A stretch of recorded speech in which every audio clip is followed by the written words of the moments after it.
curious what you think of it. So Christian Braun said this after the Nuggets first round loss. I just think I'm the leader of this team. I'm the vocal leader of this team. I didn't play well enough as an individual, and I didn't have this team ready enough to play in a tough series. Did you consider him the vocal leader? What are your thoughts on hearing that out of him, and what do you think it says about the Nuggets? So I would say this. I didn't hear it. I read it yesterday.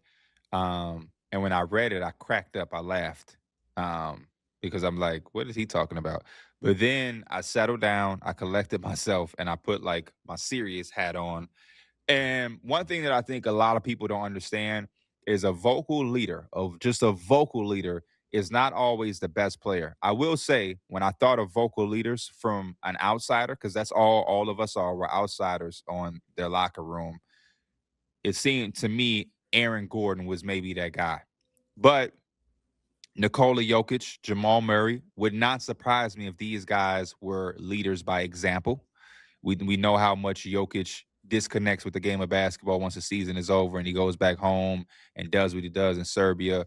I could see a guy like Christian Braun kind of garnering that role because it's not like he's a supreme ball handler or an offensive star. So you got to trying to find your footing. He is a winner. He came from Kansas, immediately won a championship with the Nuggets.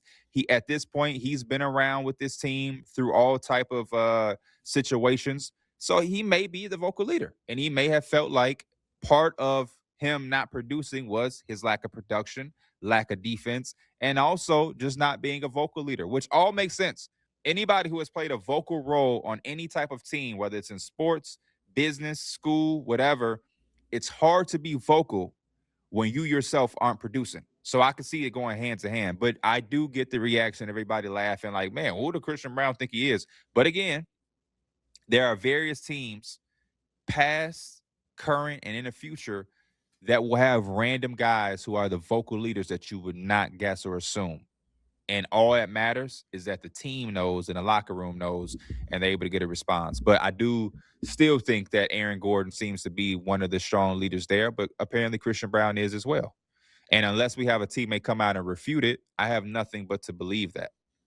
I just found it interesting that, and I think this is everyone else too, but like when it's like a Haslam type of guy, and it's like a vet who doesn't play, that's one thing of being that vocal leader. But I know he's on a second contract. I still consider him, Braun, a younger player. So for him to, what is not necessarily, though, not with the Nuggets, at least. He's only leading the Nuggets as a vocal leader. He's not like, he's not an NBA leader, or he's not saying he's the best player.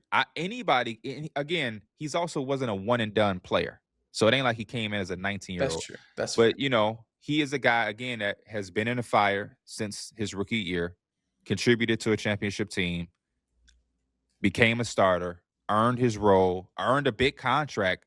Getting a big contract, an organization will give you more of a responsibility on the floor and organizationally. And yeah, he just kind of speaks. So I do understand Garrett Temple, Udonis Haslam, Andre Iguodala. That's the immediate thinking that we think is a veteran that's speaking. Every team just don't have it. Who would have been that for them? They don't have DeAndre Jordan anymore. He went to the Pelicans. That's true. So, and then you come off of a team where you did have a DeAndre Jordan. You did have certain vets where he could have learned from, and then it's like, oh, we lost them, so somebody got to step up. Jokic or Jamal Murray, that's just not their personality.